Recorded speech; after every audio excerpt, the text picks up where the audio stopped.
Ok. Bueno, gracias a todos por venir, por darse un tiempo y por librar las batallas que han tenido que librar con el tráfico para poder estar acá a tiempo. Y gracias también al Lugar de la Memoria, a toda la organización por haber hecho estas charlas posibles. Antes de entrar al tema de esta charla en específico, porque van a ser tres, ¿no? Hoy es la primera, después el 12, próximo martes, y acabamos el 19. Quiero contarles algunas cosas que he estado como encontrando por allí, que tienen que ver con el tema de las charlas. Todos somos iguales, ¿qué tan iguales? Entonces, ese es un meme que encontré un día navegando en Facebook, ¿no? Y dice, cuando es linda, educada, con futuro, se le abren los ojos al patito, pero se apellida Quispe. Se duerme. ¿No? Este meme generó una conversación larguísima, ¿no? Decenas de comentarios, como este, por ejemplo. Oh, pero es solo una broma, ¿o acaso no respetas que los demás tengan un sentido del humor diferente al tuyo? Yo sé que quizás en un momento tenga jefes Quispe, Mamani, Condori, Choquehuanca, Yupanqui, pero es lo que es, luego yo seré su patrón, ¿no? O sea, hay como una discusión muy fuerte, ¿no? Entonces Salgado dice que va a ser el patrón de estas personas. Perdón. Luego aparece Sebastián Bar. Dice, había un comentario de un brother de apellido Siucho o algo así. El brother era todo un marroncito y se creía blanquito. Qué pendejo. ¿No? Y luego cuelga este meme, ¿no? Me enquispece. Y sigue, ¿no? Empieza como una especie de policía a repartir como cachiporrazos por aquí y por allá. Luis Salgado, puta madre, con esa cara que tienes y te burlas de un apellido. Jonaiker Castro, qué nombre más cagón. Y pa' concha tu apellido es Castro, ja, ja, ja. ¿No? Entonces a cada uno así, pum, golpe, ¿no? Por aquí, por allá. Carlos Eduardo Navarro, con la cara que tienes y poniendo ese meme, cómprate un espejo. Entonces, yo veía ¿no? esta conversación y más o menos cómo actuaba cada personaje, ¿no? Y de pronto, ¿no?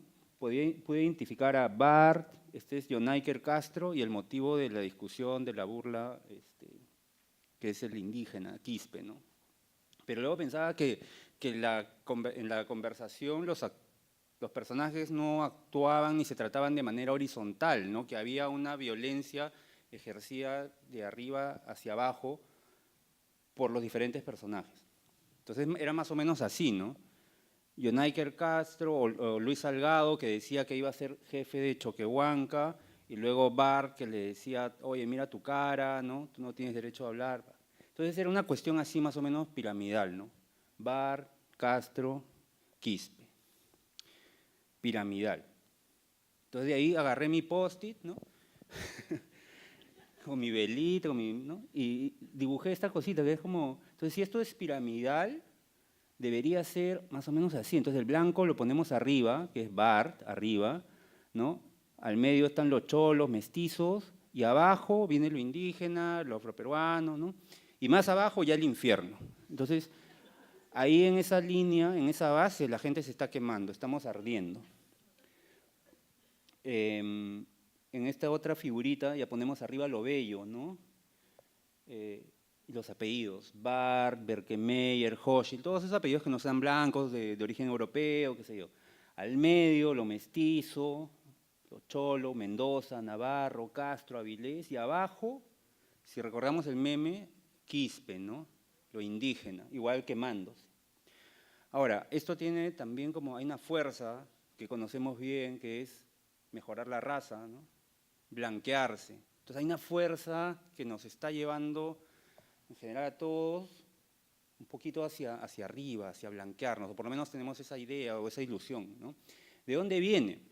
Hay este artículo de Gonzalo Portocarrero donde él explica la utopía del blanqueamiento. ¿Qué cosa es? No sé si ustedes han visto estos cuadros en el Museo de Pueblo Libre o en los libros de la escuela, ¿no? Donde nos explican que en la colonia la sociedad estaba como más o menos como estructurada por castas y que español con India daba, ¿no? Mestizo, que español y negra, mulata, ¿no? Entonces, según lo que dice Portocarrero, es que había esta idea de que si uno se juntaba o se relacionaba con personas blancas, uno siendo indígena o afrodescendiente, podía a lo largo de 6 generaciones ser blanco, ¿no? Esta utopía del blanqueamiento. Entonces, yo no sé, esto estamos hablando del siglo XVII, siglo XVIII, ¿no? Pero ¿ha desaparecido? Vamos a regresar un poquito en el tiempo, ¿no? Eso es lo que dice Aristóteles, ¿no? Uno de los padres de la filosofía. Dice, la humanidad está dividida en dos, los maestros y los esclavos, o si se prefiere, los griegos y los bárbaros, aquellos que tienen el derecho de gobernar y aquellos que han nacido para obedecer, ¿no?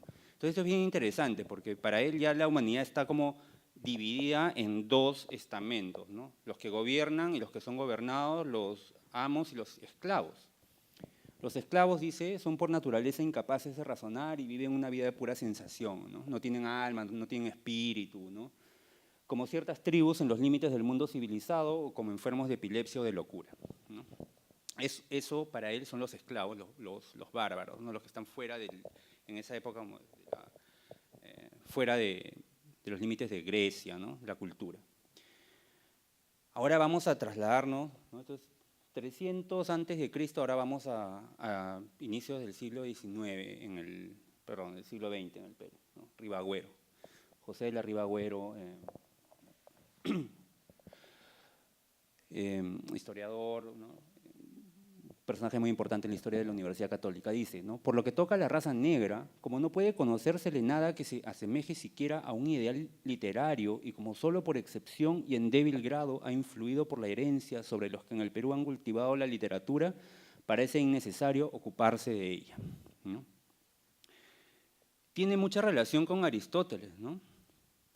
¿Y por qué si han pasado 2000 años de cultura, estas ideas todavía siguen vivas, ¿no?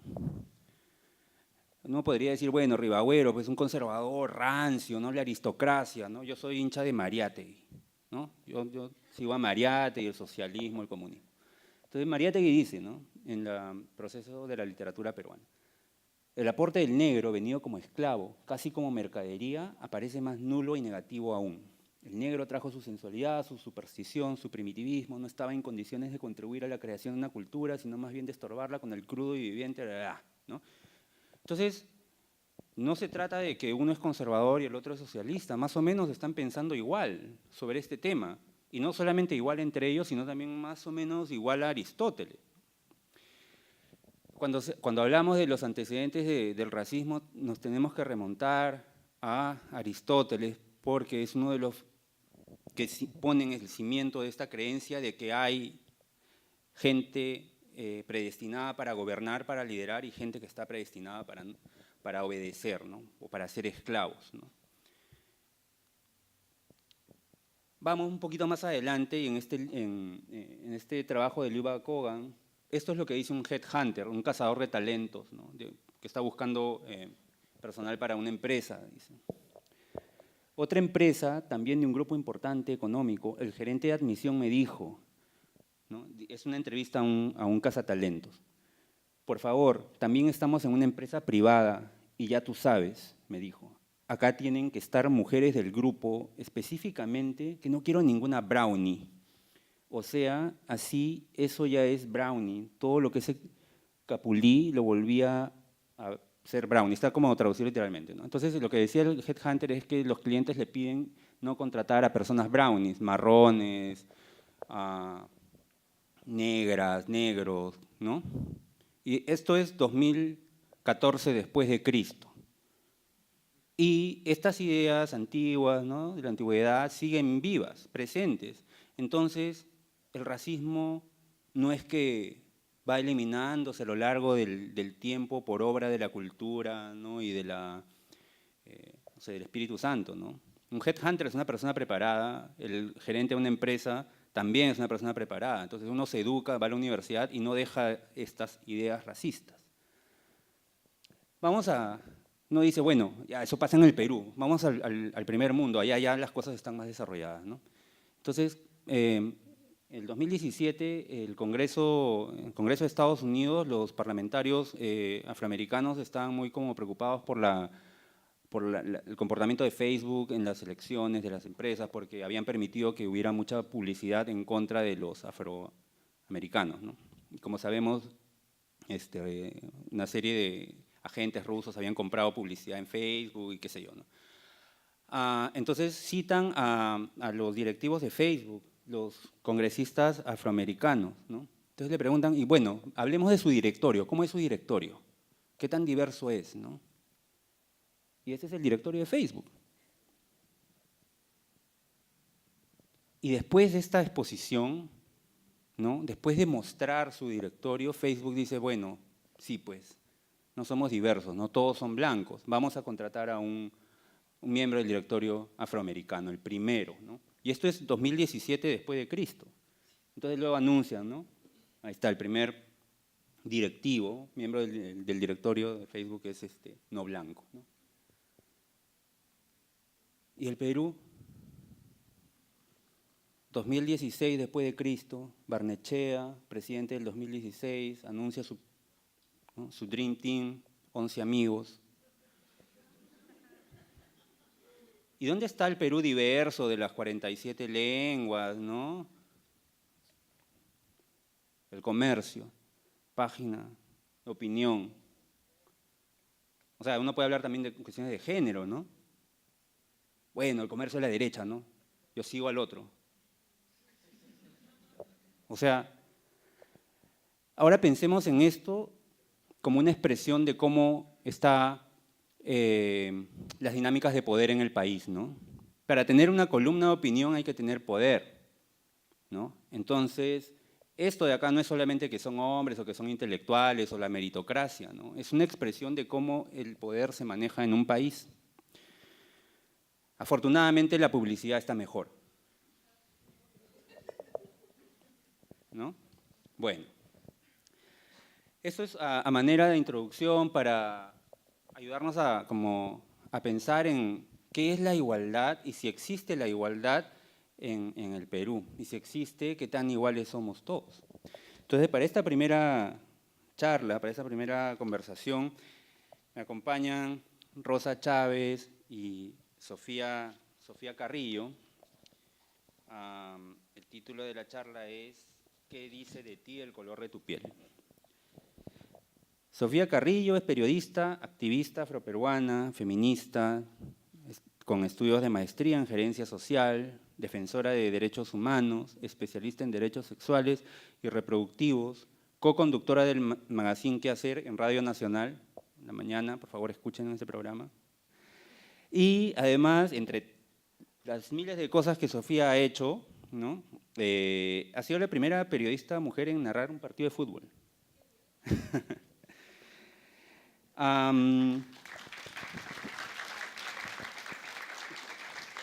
Sofía se ha peleado con los grandes poderes de Mordor, pero bueno, también cuenta este mérito.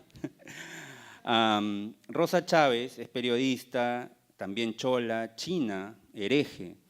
Sus artículos aparecen en revistas del Perú y el extranjero. Participó como autora en el libro Había una vez una peruana. Ese libro es hermoso, ya está en la segunda edición, por favor, cómprenlo. Dirige el taller de escritura Hablemos de los Conos, vive en San Martín de Porres y escribe un libro que está haciendo que sus seguidores nos comamos las uñas de ansiedad. Entonces vamos a empezar, esto va a ser como una conversación sin ningún libreto. Entonces a mí me da curiosidad, Rosa, o sea, ¿por qué vives tan lejos? ¿Por qué vives en San Martín de Porres, no? Sí, ¿Por qué tan lejos? Siempre cuando... Hola. Ay. Siempre cuando me dicen esto de que por qué vives tan lejos, ¿no? Y antes yo asumía como que en verdad soy yo la que vivo lejos. Bueno, ahora en verdad les respondo que los que viven lejos son ellos, ¿no?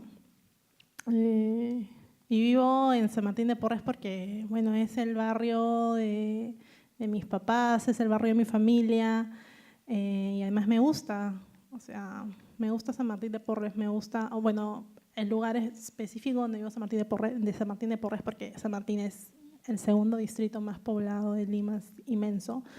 Me gusta donde vivo, todo es más barato, sí, en verdad. Hay mercados donde también puedes conseguir todo más barato, hay mototaxis para poder trasladarte en las pequeñas distancias, sobre todo en los climas extremos, como este verano horrible que nos ha tocado. Y eso, ¿no? O sea, me gusta vivir ahí, en verdad. Puede ser un poco, no sé, a veces difícil de creer porque complica, en verdad, sí, la distancia, ¿no? Para los traslados, sobre todo cuando tengo que venir a trabajar y hacer algunas entrevistas y eso, pero nada, y estoy acostumbrada, creo, ¿no? Y por qué, me da curiosidad porque siempre he escuchado eso y eventualmente también he dicho eso, ¿no? O sea, ¿por qué? O sea, ¿quién vive cerca en esta ciudad y qué cosa significa vivir cerca? ¿Cerca a dónde? Es que yo creo que, claro, Lima está pensada, o el centro de Lima ahora está pensado, o sea, el centro de Lima ahora es lo que algunos llaman Lima moderna, ¿no? Miraflores, San Isidro, Barranco, ese es como el centro, ¿no? Eso es lo céntrico. Entonces, mientras más cerca vivas de Lima moderna, obviamente vives, valga la redundancia, cerca, ¿no?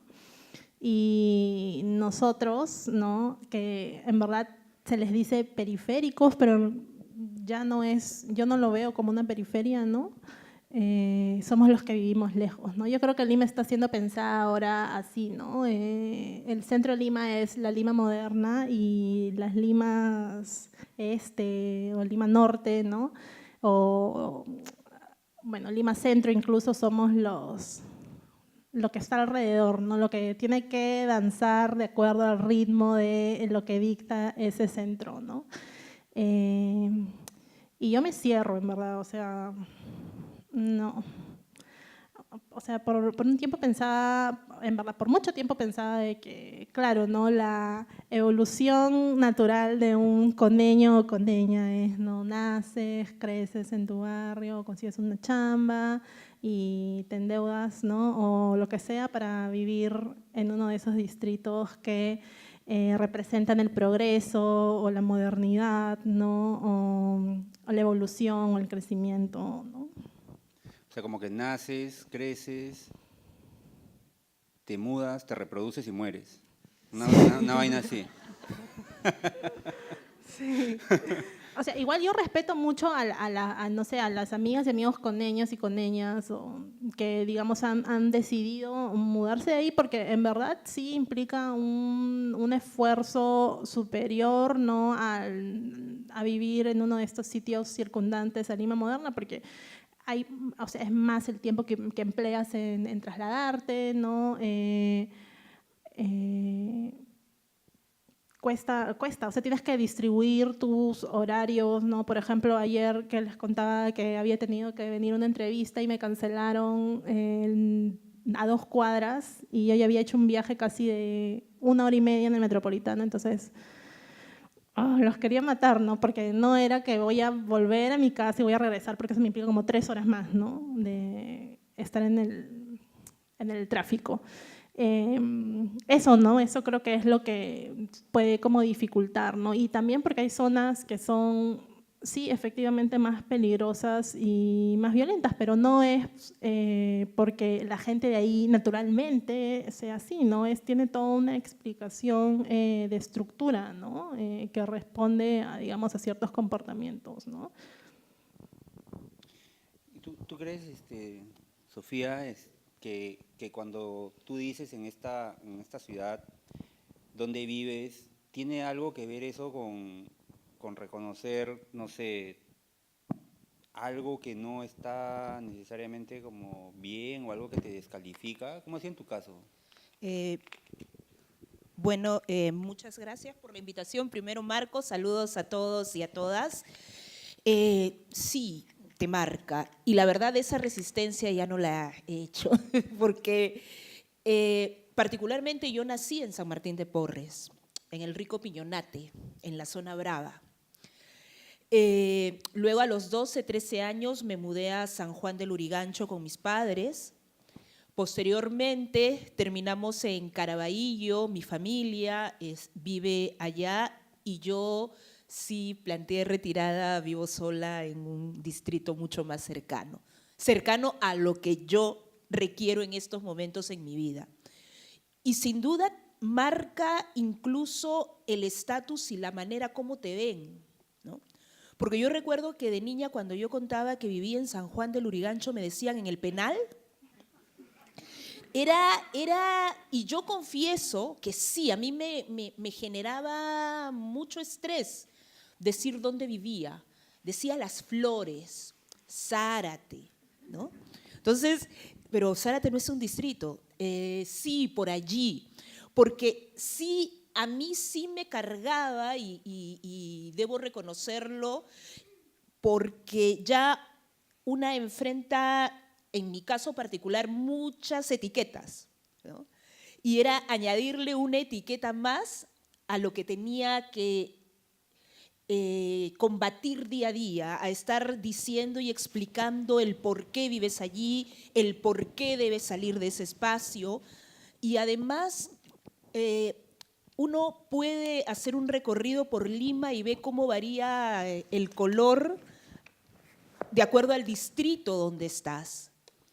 Y eso es algo que también, más allá de la cuestión racional que nosotras y nosotros podemos compartir, son situaciones que te plantean decir, por ejemplo, yo quiero también vivir en ese lugar donde se suponía yo no iba a poder estar.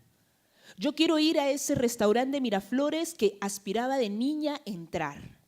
Yo quiero estar en San Isidro, donde no había nadie como yo. Entonces, entendiendo la reflexión que hace Rosa, particularmente yo lo he asumido de manera distinta. Y más allá de una cuestión visible y de que vaya a publicar que vivo en un distrito o en tal distrito, personalmente me significa un cambio en mi vida y una necesidad de visibilización en un país que no me mira, en un país que no mira a los afrodescendientes, en un país que sigue diciendo cuando vas a un restaurante en Miraflores o en San Isidro que ¿de dónde eres? Entonces, ¿de dónde soy? Soy de este país. Y vivo en este distrito donde asumías que jamás me iba a poder sentar y iba a poder compartir contigo. Entonces, sí, quizás la manera como respondo particularmente a esta situación es bastante distinta a la de Rosa, sin dejar de reconocer que así como la inclusión y el término inclusión debería ser más profundizado y analizado, porque quién incluye a quién, a dónde quiero estar, entre comillas, yo incluida, ¿no? A mi manera de mirar las cosas, a mi espacio, a mi manera de vivir, yo cuestionaría un poco más el decir, quiero que me incluyan. Yo quiero estar, quiero que me miren como una persona con iguales derechos que las otras.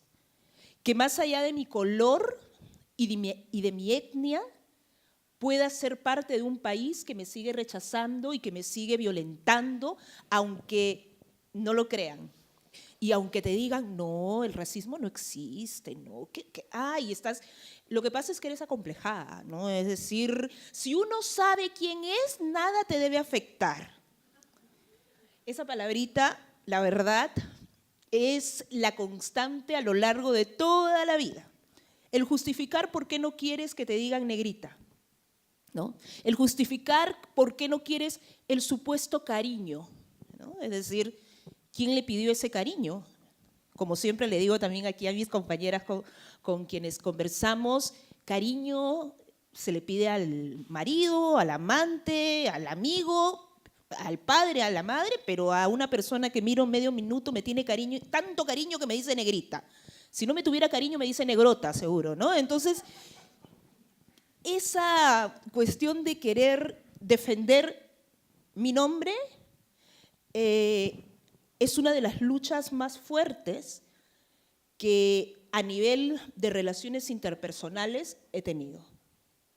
Entonces, por eso el escenario donde una se desenvuelve en particular es bastante complejo. Por ejemplo, a mí en San Juan del Lurigancho, donde había una presencia mucho más fuerte de descendientes de indígenas y de indígenas, sí debo reconocer que en su momento fue bastante agresivo conmigo, ¿no? En San Martín de Porres no tanto, ¿no? En San Martín de Porres es más mestizo, había afros y era, wow, hay afros. No tenía que irme a Chincha para ver a mi familia y ver afros, ¿no? Entonces, pero San Juan del Lurigancho fue un distrito duro en mi adolescencia. Porque la agresión verbal era muy fuerte. Y la manera en que yo podía responder en su momento también era fuerte.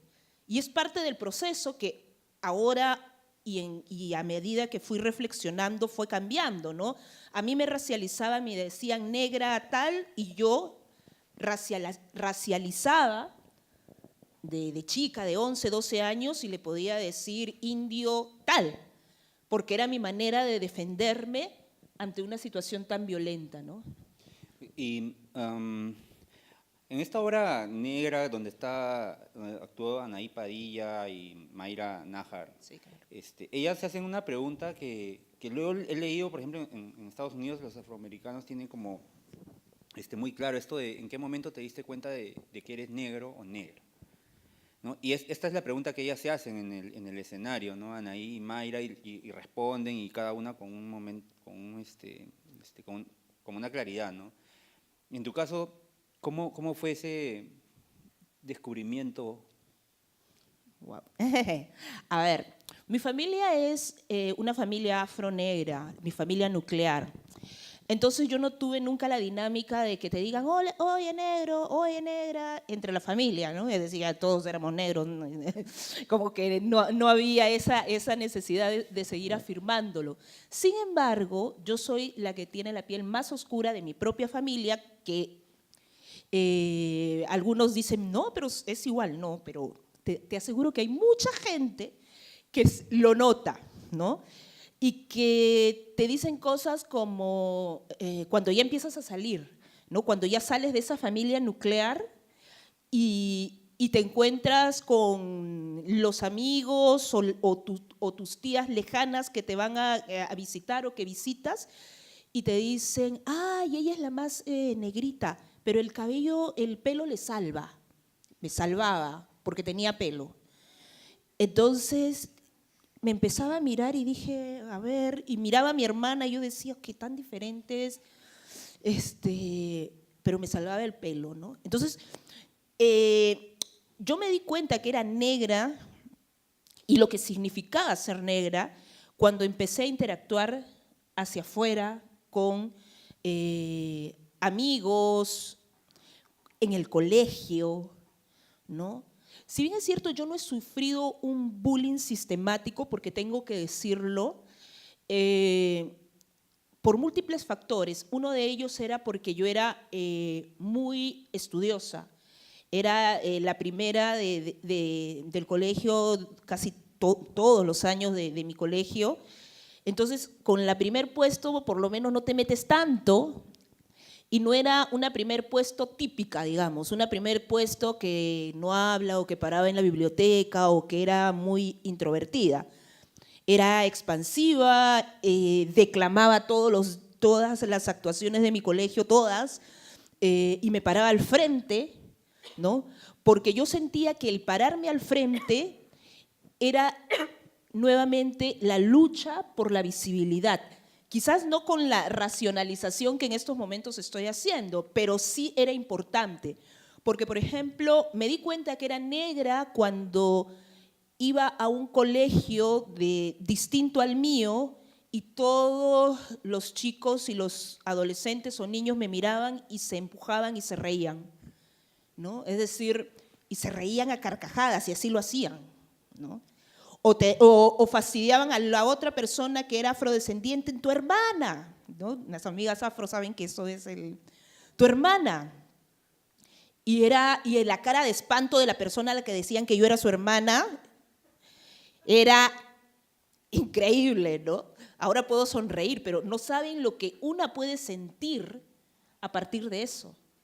Entonces, personalmente dije, si me van a mirar, si se van a reír de mí, pues que me vean bien y que vean qué es lo que yo puedo hacer. Y es por eso que yo cultivé el recitar, y mi madre fue una acompañante indispensable a lo largo de todo este proceso para poder yo plantarme frente a muchísima gente y poder declamar y poder ser aplaudida. Igual es un poco cuestionable, seguro, porque una no debería desarrollarse o hacer las cosas para el reconocimiento, entre comillas. Pero más que un reconocimiento exagerado o de una cuestión de aplauso o de ver tu nombre, era una mirada de decirle, nosotras y nosotros afrodescendientes también podemos estar acá, ¿no? Esa era un poco la dinámica por la cual yo sí trabajé en eso, y cuando me di cuenta que era negra y lo que significaba ser negra, porque ser negra en este país es doloroso también. No es, ay, me gustaría tener tu cabello, qué lindo, a verte en el cabello, y pasa todo lo que una ha pasado a lo largo de su vida. Ahora está un poco más aceptado, entre comillas, usar este cabello. Pero hace 15 años, cuando yo lo usaba así, tenía taxis y carros que se paraban a reírse de mí, ¿no? Y hasta el momento tengo gente que está atrás caminando y tocándome el cabello para saber qué se siente. Entonces es muy lindo y mucha gente te puede hacer algún comentario bueno, quizás con buena intención, pero lo que implica pararse y decir soy afrodescendiente, soy negra, uso el color que me da la gana, no es para resaltar, porque también eso, ¿no? Tú eres negra, entonces ponte ese color para que resaltes, ¿no? No te pongas negro porque te va a oscurecer. ¿Y cuál es el problema?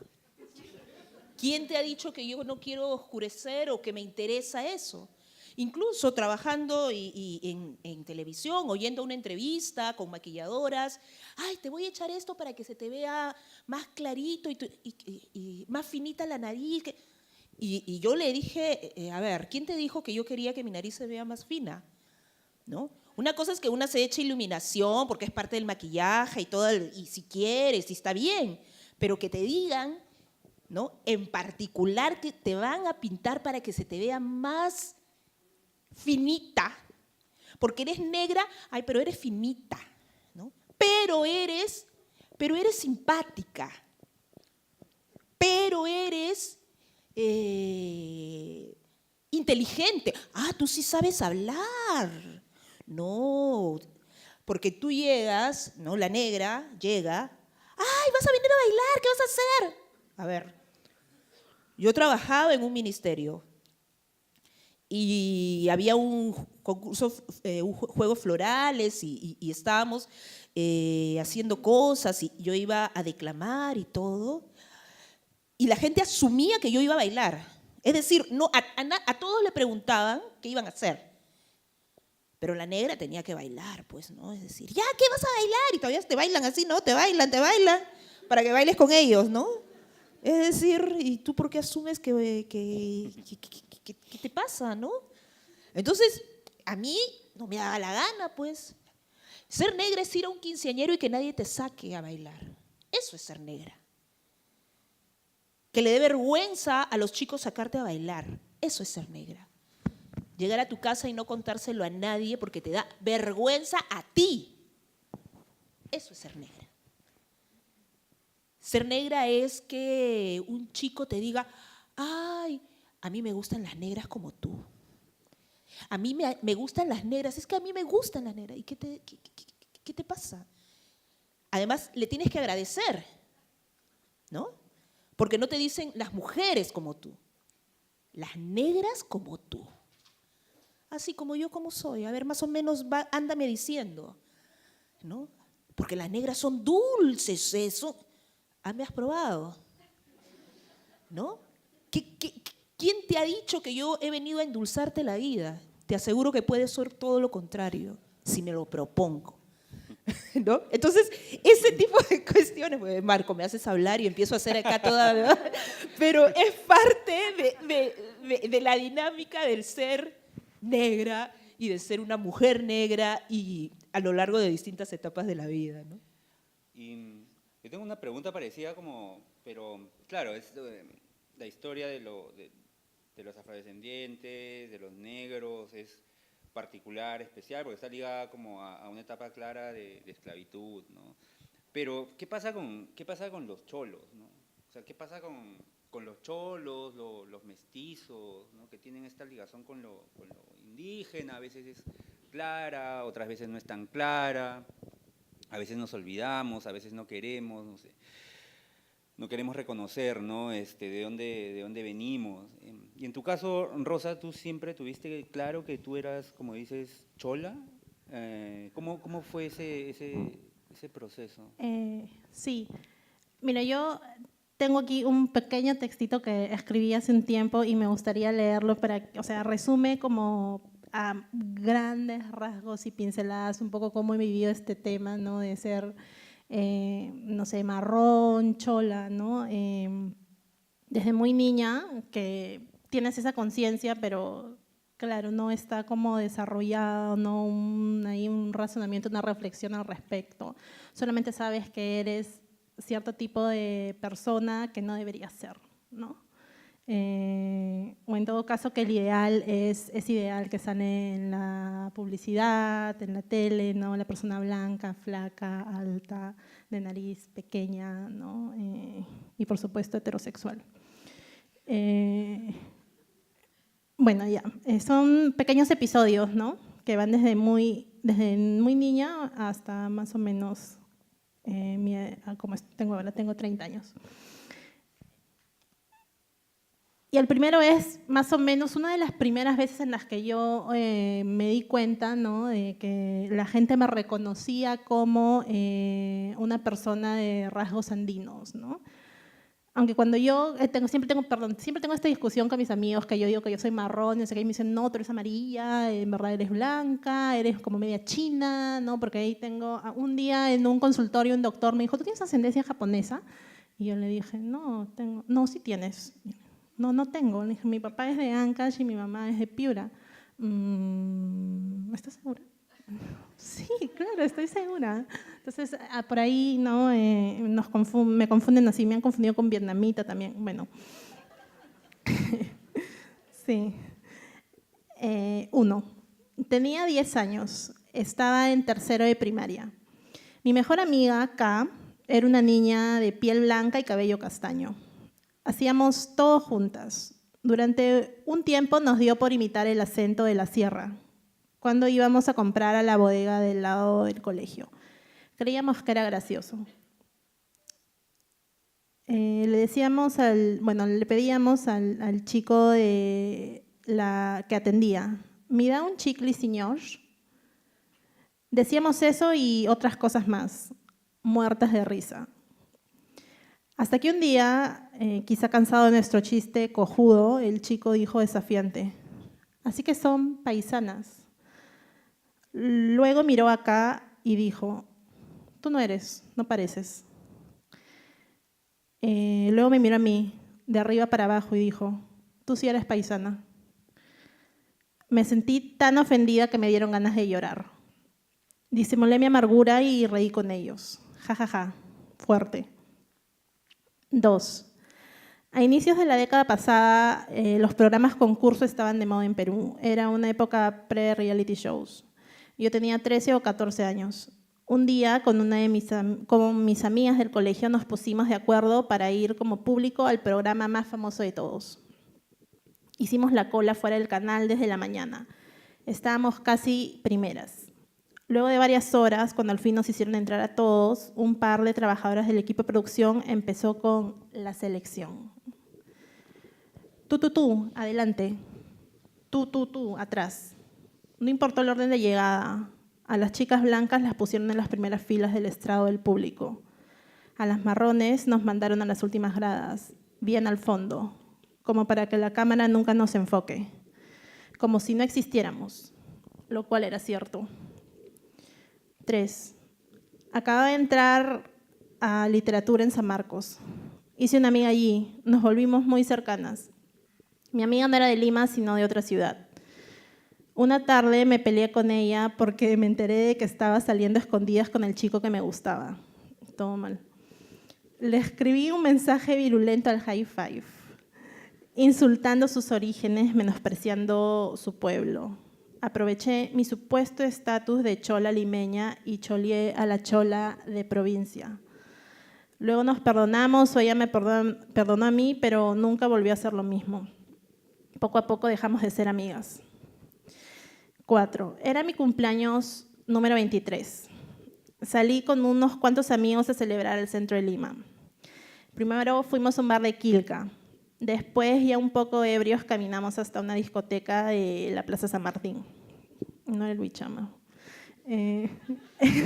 No existía en ese tiempo.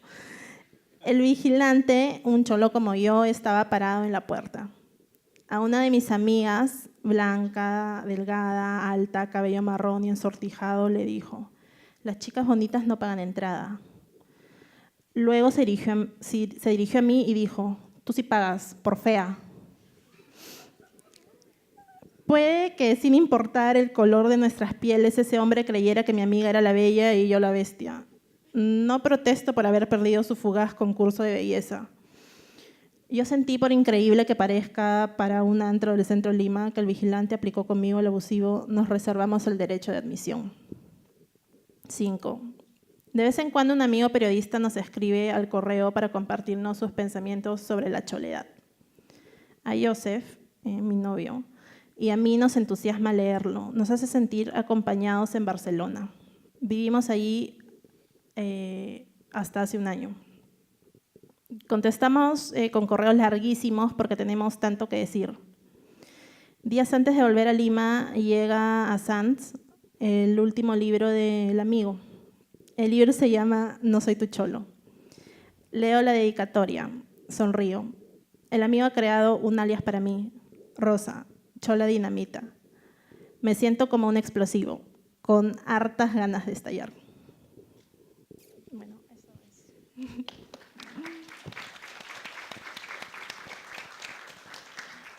O sea, como esto que escribí hace un año, creo, más, y iba como a propósito de, o sea, era el 12 de octubre, el descubrimiento de América.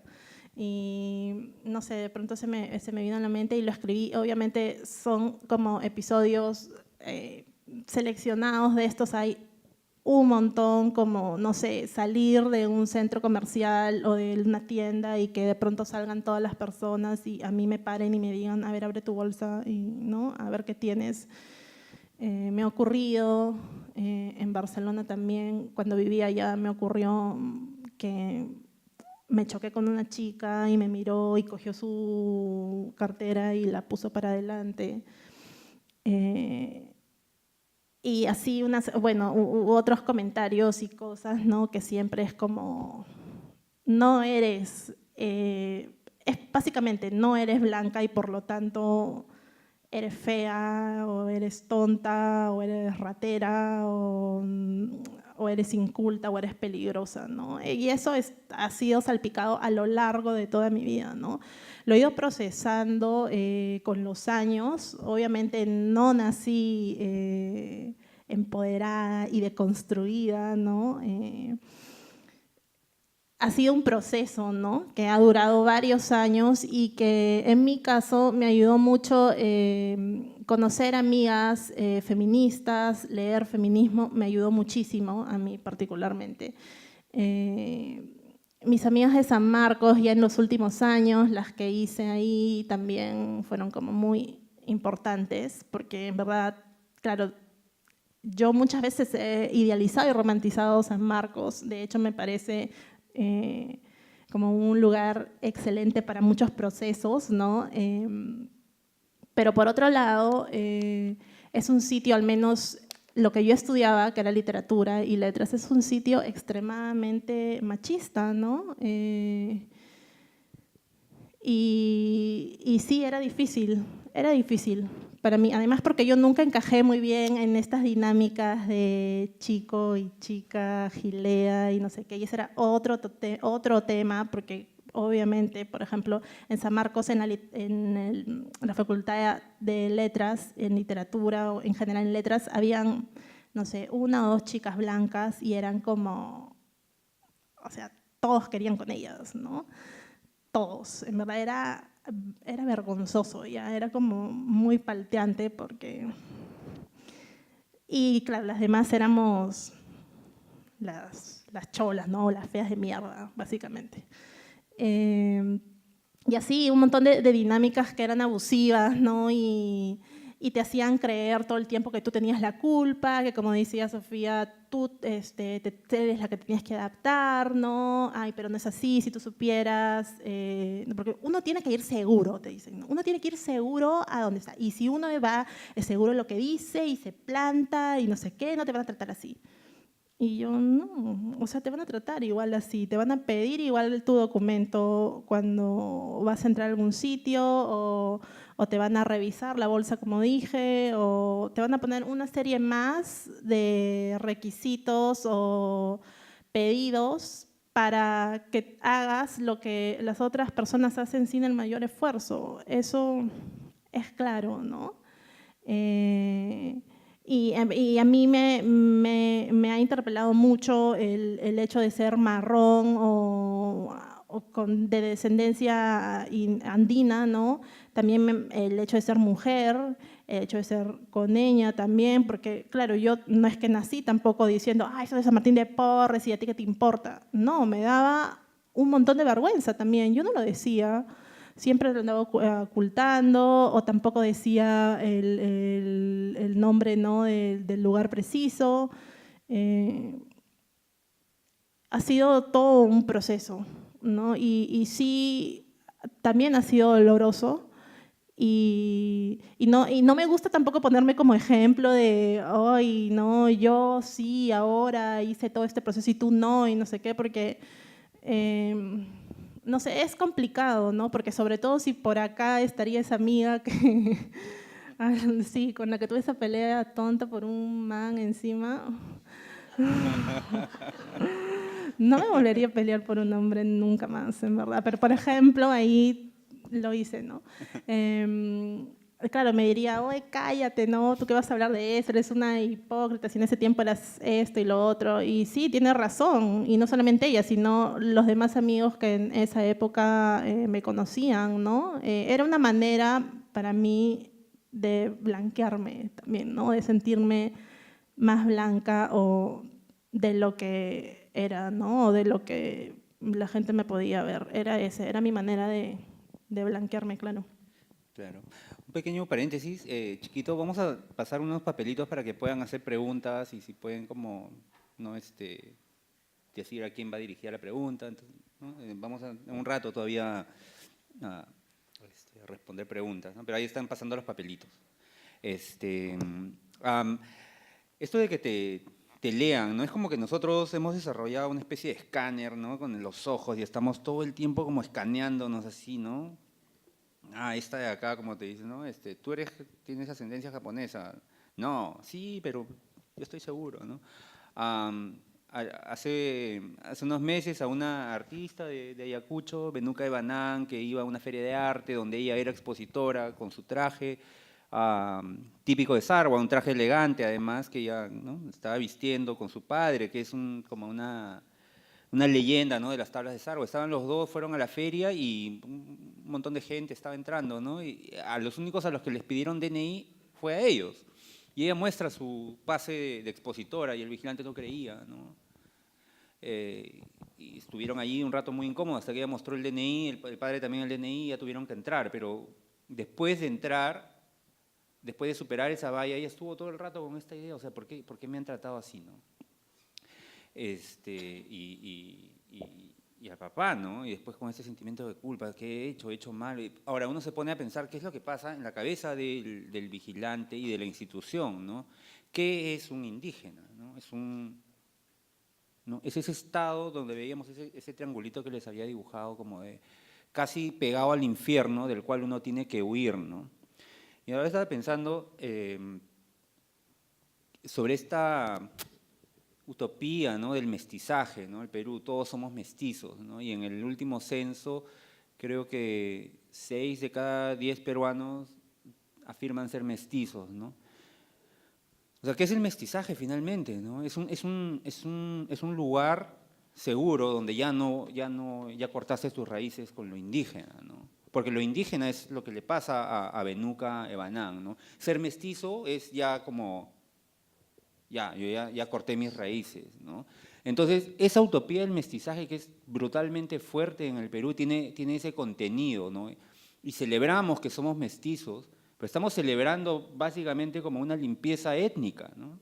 Donde nosotros mismos nos estamos aniquilando, ¿no? Nosotros los indígenas, las personas que son indígenas se van como podando, ¿no? Y ayer, antes de hacer la pregunta, estaba cenando con unos amigos, también cholos como yo, estábamos ahí como comiendo, pero no nos conocíamos, ¿no?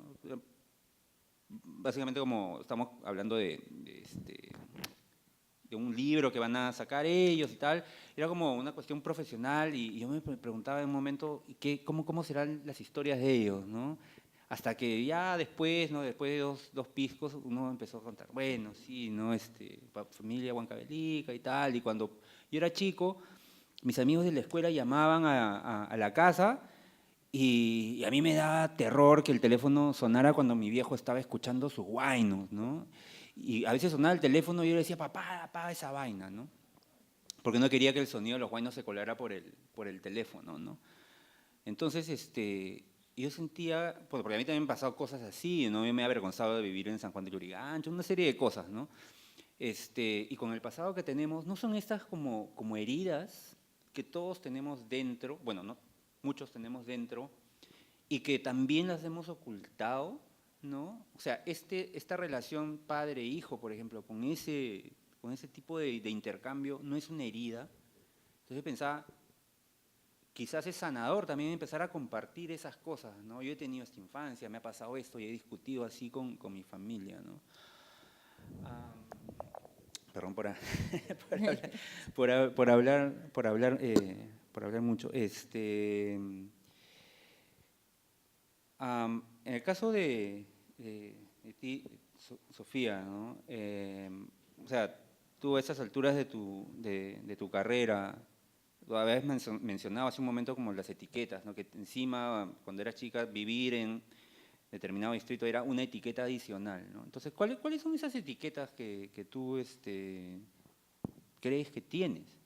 O sea, yo creo que todos tenemos nuestras etiquetas, ¿no? Pero ¿cuáles son esas que ahora, siendo tú quien eres, ¿no?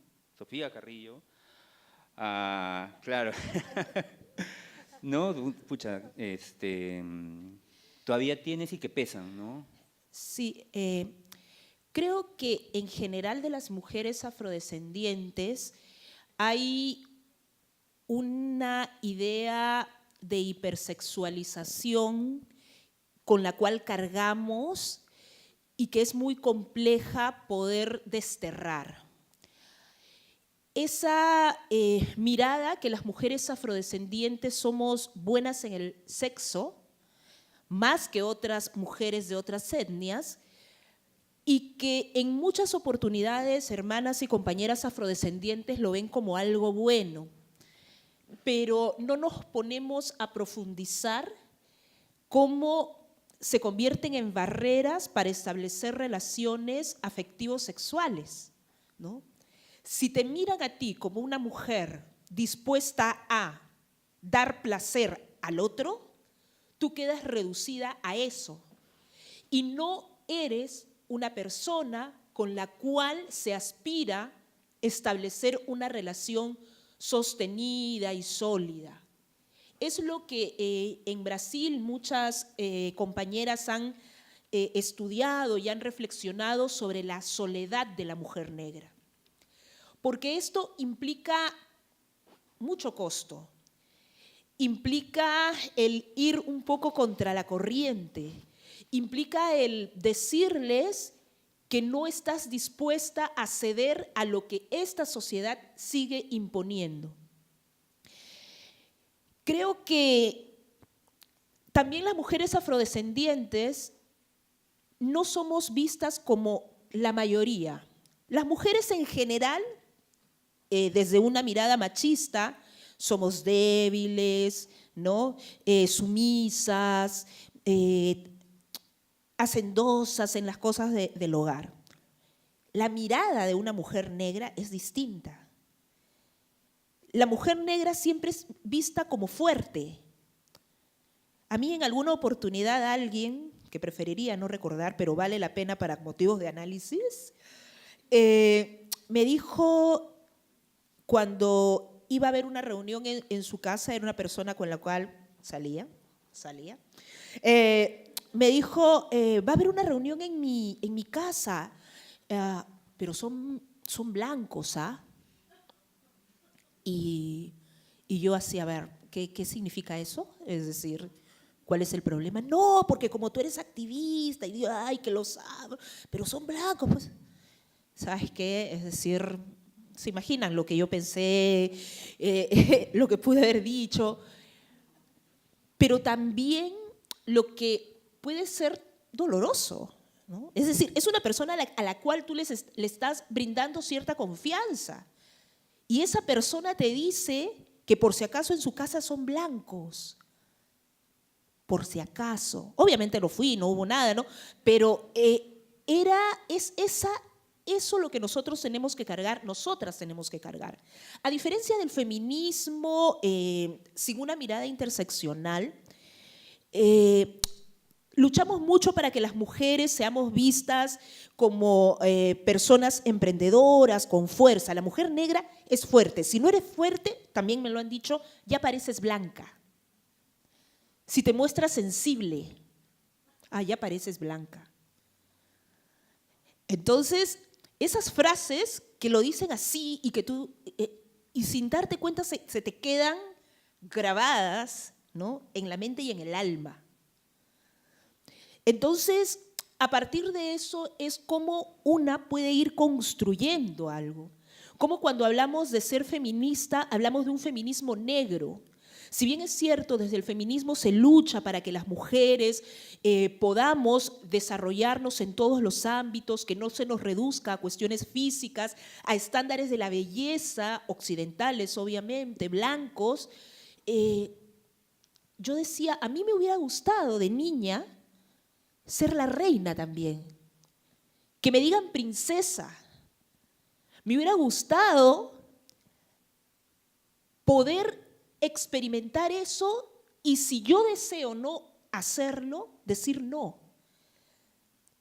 Quisiera ser la reina de mi propio cuento y no ver los cuentos de mis amigas blancas y mestizas donde ellas eran las reinas, las princesas, a las cuales no se podía dañar. Las mujeres negras, las mujeres afros no somos reinas, no somos las reinas del cuento. No somos la mujer a la cual aspiran llegar las niñas del colegio. No lo son. Y darte cuenta de eso, procesarlo, hablarlo, expresarlo, significa un proceso interno muy fuerte y una necesidad colectiva de seguir luchando y de seguir trabajando. Y solamente para cerrar este punto, por ejemplo, las mujeres negras somos vistas sin necesidad de más como promiscuas. Promiscuas entre comillas, ¿no? Porque ¿qué es promiscuidad? También ese es otro tema, ¿no? Entonces, para mí en particular, el decirle no a un hombre que asume que va a tener sexo conmigo solamente por el hecho de ser feminista, de hablar de derechos sexuales y derechos reproductivos, es la máxima expresión de mi libertad sexual, ¿no?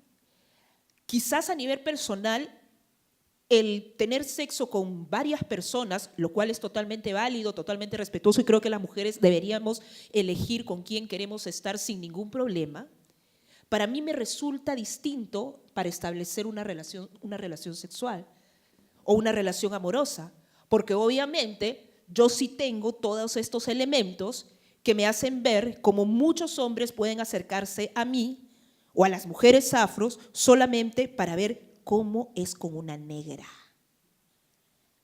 Y eso es algo que las mujeres afrodescendientes, y en mi calidad de activista y en mi calidad de feminista experimento permanentemente. Y si escuchan este video ya saben lo que pienso. Eso es.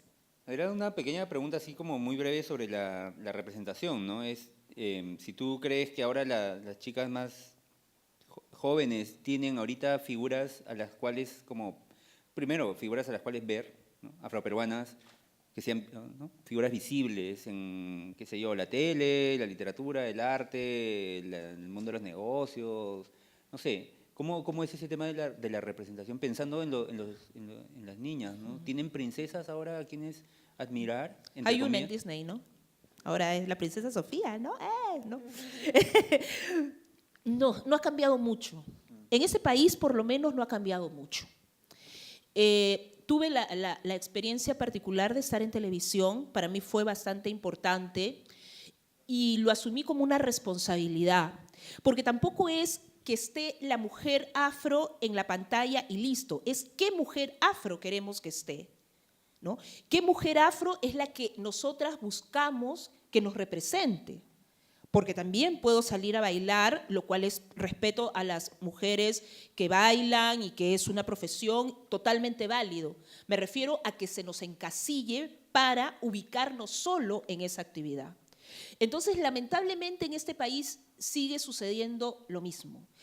Hay algunas iniciativas que son más de redes sociales, no virtuales, sin duda Natalia Barrera, Javiera, ¿no?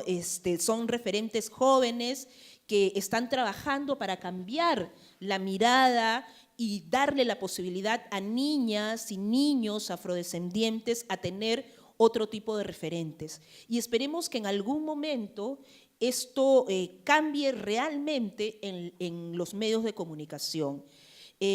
Cuando yo estaba en televisión había mucha gente que llamaba y decía con qué ropa estaba vestida, si era muy fuerte, el color, si era muy oscuro. Éramos 3 conductoras, pero a mí me miraban la ropa, el pelo, todo, ¿no? Entonces, que yo no debía usar el cabello como lo usaba con tweets, porque eso no es serio, y si estoy con el afro, que se burlan del afro, y así, ¿no? Es decir, es una situación bastante compleja. Además decían que yo era muy masculina, ¿no? Era muy masculina, supongo porque decía que no me gustaba cocinar, no me gusta planchar, no me gusta hacer nada de la casa, y ya eso era ser masculina, ¿no? Entonces, y hablarles como les hablo acá. Entonces, no era lo que podrían esperar mucha gente de la mujer negra o afrodescendiente que ven en pantalla, ¿no? Entonces, no ha cambiado mucho la situación, seguimos trabajando para que las cosas cambien, y el tema no es que haya una o 2, el tema es que estemos allí, como cuando hablamos de paridad, ¿no? Y que ahora están diciendo que la paridad es privilegio. No, el piso no está parejo. Nosotras tenemos que vencer más obstáculos que otras personas. Y si no podemos llegar a la línea de arranque en el mismo momento, ¿cómo nos piden poder competir en las mismas condiciones? Eso es lo que nosotras y nosotros estamos viendo y estamos planteando como lucha, ¿no? Y solamente para decir, yo sé que ahora están diciendo mucho lo de marrón, pero a mí me genera ruido, ¿ya? Es decir, porque yo lucho para que me vean más que negra, porque ni siquiera es una mujer negra, que negra. Entonces a mí me parece que el seguir validando términos que son impuestos nuevamente por quienes nos están oprimiendo, por quienes nos están discriminando y excluyendo, no necesariamente es lo que podría ser el camino, ¿no? Quizás se entiende que se busca resignificar, pero me parece que hay que seguir mirando y ver si bien es cierto nuestro color determina muchas posibilidades y muchas expectativas personales y profesionales, somos más que un color de piel. No nos invisibilicemos a nivel de nuestro color y de nuestra pigmentación, porque no hay que hacerlo, pero sí me parece importante, y por eso los afrodescendientes decimos que somos afrodescendientes más que personas negras, porque somos hijos e hijas de África, somos parte de una cultura, de una etnia, y eso, o de muchas etnias africanas. Y eso es lo que nosotras y nosotros planteamos el día de hoy en este país. No sé si, mientras voy leyendo las preguntas, quería ver si tenías, Rosa, algo que decir sobre lo que ha dicho Sofía, pero también me da mucha curiosidad lo que se ha discutido en tu taller, Hablemos de los Conos, ¿no? Porque además vas a hacer una siguiente edición, ¿no? ¿Qué has visto, escuchado, qué está pasando por la cabeza de las personas que han ido a tu taller? Sí, bueno, hablemos de los conos, que en verdad lo he cambiado el título por una cuestión de practicidad, ¿no? Tenía otro nombre que era un poco más difícil de entender, inclusive, entonces, bueno, lo he cambiado. Y precisamente va a tono con lo que estaba planteando Sofía, porque claro, ahora ya no se le llama, ¿no? O se está evitando llamarle cono a estos sitios, ¿no? Es Lima Este, Lima Norte, ¿no? Lima Sur, por esta idea de que así o sea, pues se les reconoce como Lima también, ¿no? Y no como la periferia, ¿no? Sí, es válido. Como decía, olvidé el nombre de la persona que lo escribió, pero decía algo así como haciendo esta reflexión sobre la diferencia entre, bueno, la evolución de Cono a Lima. Decía como toda carne viene con hueso, ¿no? Y claro, a ver, la historia de los conos o del nacimiento de estos lugares tiene un trasfondo, o sea, tiene una historia y esa historia tiene un significado, ¿no? Y tiene una carga, ¿no? El Cono Norte ha sido fundado en su mayoría por migrantes andinos, ¿no? De la sierra, que en muchos de esos casos han sido quienes han, digamos, exigido, han reclamado el que se les reconozca como ciudadanos, ¿no? En Lima. Entonces, claro, esta como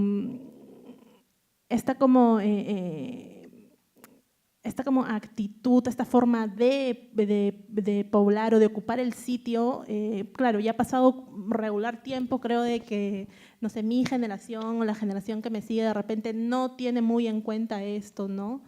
De que venimos como de una historia de lucha y de resistencia, ¿no? Nos ha costado ocupar el sitio en el que vivimos, ¿no? Y yo por eso sigo apostando por el uso de la palabra cono, ¿no? Porque creo que yo sí creo en la reapropiación, ¿no? En la resignificación.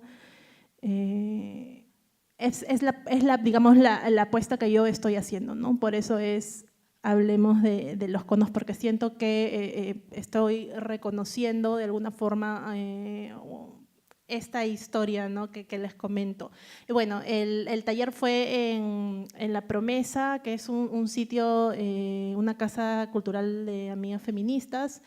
Fueron varias personas y sí, yo me di cuenta de que hay una necesidad tremenda de hablar del tema y de esta necesidad de diversificar las voces, ¿no? O quién es el que habla o quiénes son los que hablan, ¿no? Porque yo básicamente siento que es solo un grupo el que está hablando, ¿no? El que está diciendo en qué estamos, ¿no? Es un solo grupo, en su mayoría son hombres, blancos, ¿no? Y no sé, o sea, siento que las personas de las limas o los conos no estamos ahí, no estamos, somos invisibles. Una de las cosas que hicimos en el taller, por ejemplo, fue la de pasar este video institucional, ¿no? Que está mostrando Lima hacia el extranjero, este video de Carlos Vives, ¿no? En el que muestra Lima al mundo, ¿no? y claro, es muy revelador lo que ahí se ve, porque básicamente lo que se ve es que Lima es Lima moderna, ¿no? Que Lima es Miraflores, que Lima es por ahí, bueno, no llegan, creo que llegan al centro, obviamente, pero ahí murió y ahí queda, ¿no? Y yo sé que es con un fin comercial, un fin publicitario, ¿no? La publicidad tiene que ser aspiracional, etcétera, etcétera, pero también es enajena, ¿no? Entonces uno no se ve representado ahí, la gente de los conos de las limas no se ve representada ahí. Y esta gente, las chicas y chicos que estuvieron en el taller, pues reclaman eso, ¿no? Entonces, para mí, una de las posibles soluciones es la de empezar a hacer, ¿no? Es un proceso lento, sí, y pues depende de dónde te quieras posicionar, ¿no? También, no sé, si quieres volverte columnista del comercio, probablemente no ocurra, pero hay un montón de espacios, hay un montón de sitios. Estoy haciendo también un poco el proceso a la inversa de bajar de un altar a la literatura y de bajar de un altar a los libros, que por mucho tiempo han sido como mi manera de abrirme paso, ¿no? Mis lecturas y todo eso. Lo único que me daba como cierto estatus, ¿no? Ya que como mujer, como chola o como coneña no los tenía, entonces bueno, soy inteligente. ¿No? Y mira, he leído esto, esto y lo otro, y he escrito esto, esto y lo otro, ¿no? Entonces tratando un poco de bajar también de esa onda. Y bueno, eso pasó en el taller. A mí me dio muchísimo gusto, estoy súper entusiasmada porque ha tenido muy buena respuesta y las chicas y chicos en verdad están muy interesados en empezar a producir y hablar, ¿no? Desde estos sitios, ¿no? Sobre estos sitios. Voy a empezar a leer las preguntas. Entonces yo solamente les pediría así ser como breves, así como, ¿no? Como un tweet, ¿no? Que sus respuestas sean tweets. Ya, un hilo de tweets de 2 tweets. Ya, entonces vamos a empezar con Rosa. A ver. Históricamente lo bello se ha relacionado con lo blanco o eurocéntrico. Actualmente parece que encontrar belleza en lo negro o indígena implica encontrar características blancas en la persona. ¿Cómo podríamos manejar lo que en sociedad se considera bello para alejarnos del racismo estético? Hay un tuit nomás. Sí, bueno, yo veo, por ejemplo, que ahora es también esta onda, ¿no? De las, no sé, las modelos, ¿no? Afros o las modelos indígenas, pero claro, también tienen cierta estética hegemónica, ¿no? Yo lo que creo es que esto que les decía hace un ratito, que es, nada, empezar a ocupar los espacios y mostrar las bellezas, ¿no? Disidentes, ¿no? En donde sea necesario y no necesariamente tratar de aspirar a, digamos, figurar en, no sé, un afiche publicitario o una pasarela, lo cual no está mal, en verdad, ¿no? Pero creo que hay otros espacios que también nos pueden ayudar a mirar estas otras bellezas, ¿no? Como había una vez una peruana, ¿no? Cherry. Cómprenlo. Este es para Sofía. ¿Y cómo se relacionan esas etiquetas raciales, ¿no? de las que has estado hablando, impuestas con la maternidad o en relación con la maternidad? Bueno, ese es otro tema, ¿no? Es decir, el hecho de que no tenga hijos o decida no tenerlos, también te ubica en otra posición, ¿no? Y nuevamente es lo que la sociedad te impone, pero no en abstracto, sino en concreto. Es decir, la sociedad te impone que para poder trabajar y seguir aspirando a algo mejor a nivel profesional, tienes que relegar ciertas condiciones. Y en el caso de la maternidad, que es una elección también, ¿no? Es una elección serlo o no serlo. Pero en el caso, y allí, tweet, en el caso de las mujeres blancas y mestizas con un poder adquisitivo bueno, es muy distinto a una mujer afrodescendiente profesional que ha tenido que vencer otro tipo de obstáculos y que no tiene seguramente el mismo soporte familiar que puede tener la otra mujer. Entonces, en este sentido de que las mujeres podemos todo, somos superpoderosas, profesionales, con hijos y demás, cambia también, ¿no? Entonces, es una cuestión de elección. Y lo que no deberíamos es estar explicando el por qué no queremos ser madres. Es decir, yo la verdad ni explico, ¿no? Simplemente no, y si sigues preguntando, la verdad, vas a tener una respuesta no muy agradable. Pero, bueno, eso es. Y, ¿cuál es tu perspectiva del afrofeminismo en el Perú? Y, postdata, eres maravillosa, se va a caer. Se va a caer el machismo. Chicas, se va a caer, se va a caer. El feminismo, yo creo que está en un camino bastante interesante en el Perú de construcción desde una mirada interseccional.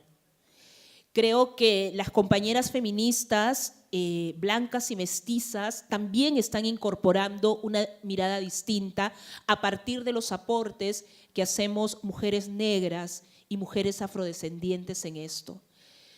El hecho de que hayan diferencias entre nosotras no tiene que hacer olvidar que nuestra lucha es contra el patriarcado, que nuestra lucha es contra el machismo, nuestra lucha es contra el clasismo, nuestra lucha es contra el racismo.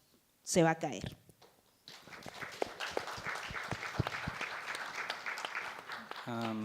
Para Rosa, la discriminación tiene mucho que ver con la clase social, igual poder económico. ¿Qué tanto puede cambiar eso ante casos de cholos con dinero?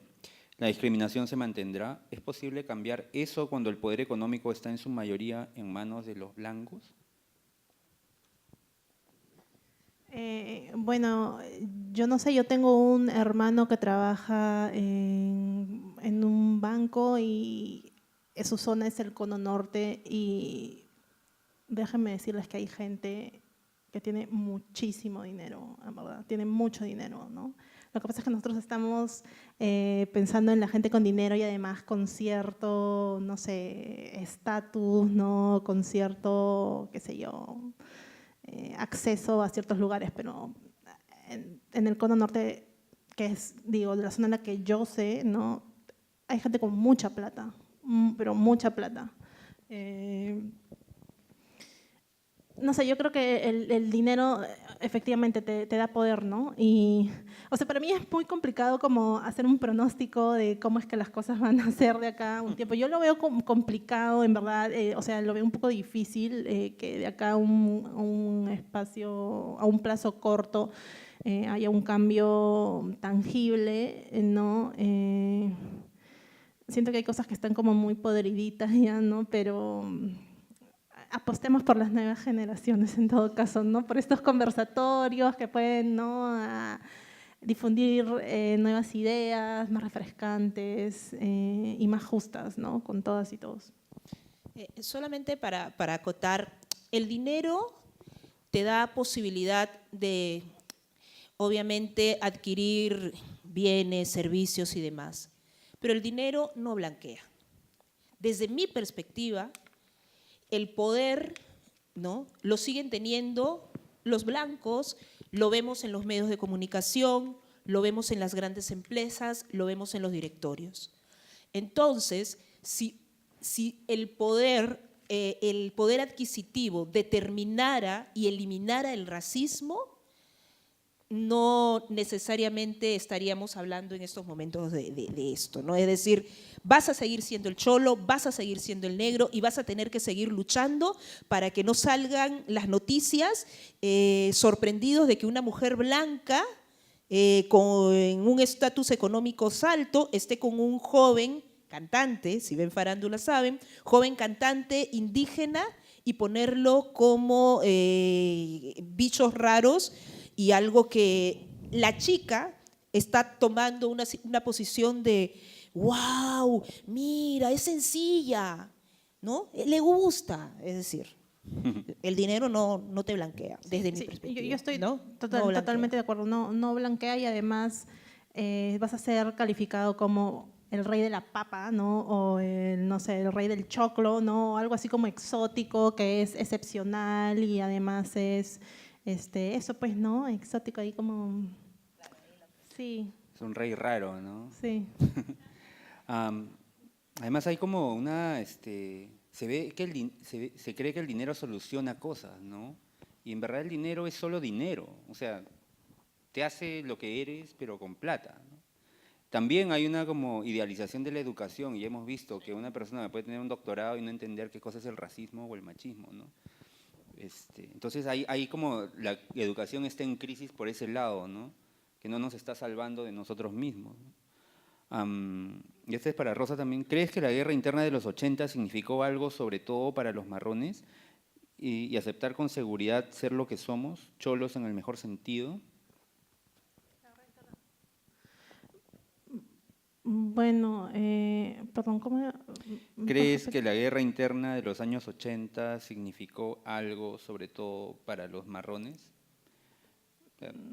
Sí, Bueno, para empezar empezó a llegar más gente a Lima, ¿no?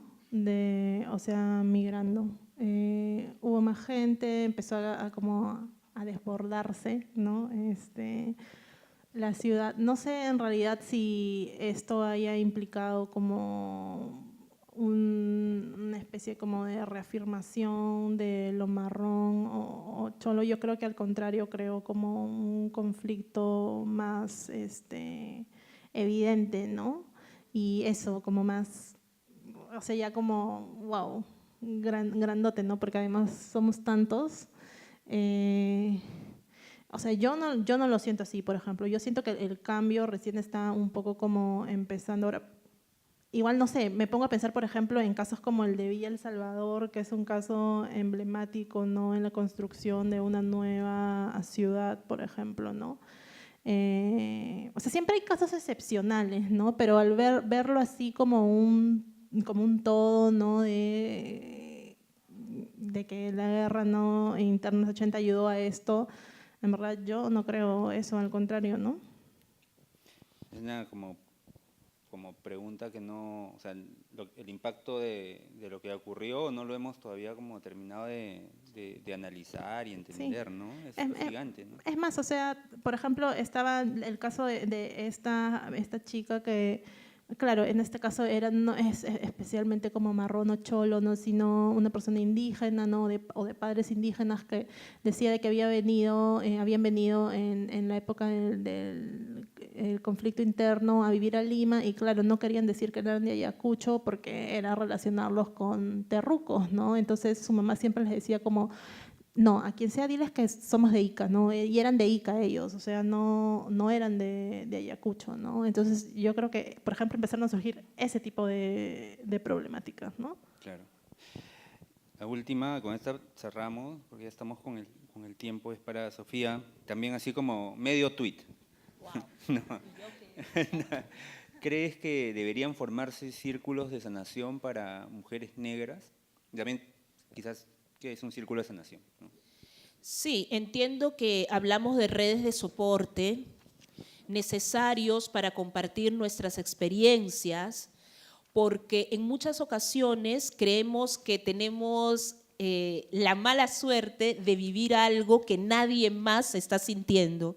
Y sin duda el reconocernos, el vernos, el tenernos, es sumamente importante. Sí creo en la sanación, sí creo en los procesos colectivos, creo necesario compartir, creo necesario afirmarnos, creo necesario escucharnos, compartir mecanismos para no dejarnos doblegar ni por el machismo ni por el racismo, porque si una dice no, la otra también va a poder decir no y va a saber que hay otra que va a decir no y que va a decir sí a su identidad, sí a su manera de vivir, sí a su manera de ver las cosas y sí a la posibilidad de poder ser como quiere ser.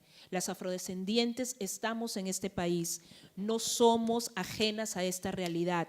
Nos duele también, sufrimos también, pero si nuestras ancestras, nuestros ancestros esclavizados han podido, si nuestros padres, si nuestra madre ha podido, si nuestro padre ha podido, ¿por qué nosotras no? El patriarcado va a caer, el racismo va a caer y el machismo va a caer. Orgullosamente afroperuana, por favor, siempre.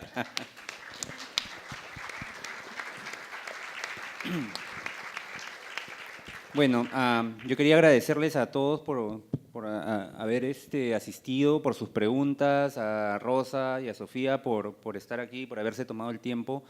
Y solamente invitarlos para la próxima semana, el martes 12, vamos a estar acá en este mismo lugar con la congresista Tania Pariona y Yanua Atamaín, que es una comunicadora shuar ahuajún, para hablar de lo indígena, el futuro de lo indígena, de dónde vienen los indígenas, a dónde van. Y solamente como para cerrar esto, invitarlos a poder como conversar ustedes en sus casas, en sus trabajos, en sus grupos de amigos, en los barrios, en los bares, ¿no? En la calle, en el metropolitano, ahí donde estamos juntos a otras personas, sobre racismo, ¿no? Porque uno de los pilares del racismo es el silencio. Y si ustedes han visto en las redes sociales o incluso en el intercambio con otras personas, hay una presión a que nos guardemos estas experiencias, ¿no? Te dicen acomplejado, resentido, el racismo ya pasó, ¿no? ¿Qué te pasa? O sea, hay una presión social hacia el silencio, ¿no? Y ese silencio lo único que hace es mantener esto, ¿no? En el año 3019, cuando alguien se presente acá, y no sé si con diapositivas, ¿no? ¿Con qué cosa? O sea, no, eso de la línea de Aristóteles y tal va a continuar si es que nosotros nos quedamos en silencio, ¿no? Entonces, eso es una pequeña invitación y los esperamos acá la próxima semana. Gracias al LUM y ya. Hasta la próxima. Gracias.